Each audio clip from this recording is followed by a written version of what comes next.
Rupsa plate धरी खाइबा को गला बेले पल्लवी कहिबे रह रूपसा, तापरे रूपसा कहिबे एबे पुणी कौन हैला, तापरे पल्लवी कहिबे ए व्रतर आउ गोटे शेष नियम बाकी अछि। खाद्य खाई व्रत भांगिबा पूर्वरु आम घर लोक समस्तंक आगरे आमर किछि सिक्रेट जहाँ आमे समस्तंक आगरे लुचेई रखिछे बा आमर किछि भूल निज मुहरे समस्तंक आगरे स्वीकार करिबा। एकथा सुनिबा परे रूपसा आश्चर्य होई जाउछंती। पुणी कहिबे प्रथमे कन्फ्यूजन मु मो पाखरु स्टार्ट करुछि। आदर्श मु एबे बाध्य होई समस्तंक आगरे आम सिक्रेट कहिबाकू जाउछि। I am sorry.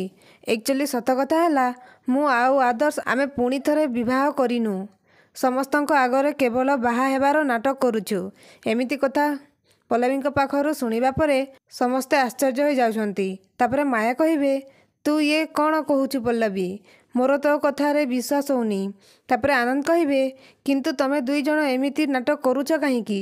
तापरे पल्लवी कहिबे काहींकीर कारण अछि बाबा, से कारण एबे समस्तंकु जणा पड़िजिवो। पुणी कहिबे आमे ए नाटक रूपसाकू बुद्धि शिखेबा पई करूथिलु, किंतु वर्तमान पई मु रूपसाकू ता सिक्रेट कहिबा पई सुजोग दउछि। तो दर्शक बंधु आपणकू कौन लागुछि, रूपसा कौन समस्तंक आगरे सबु सत कथा कहिदेबो कि? आमकू कमेंट करी निश्चय जणांतु।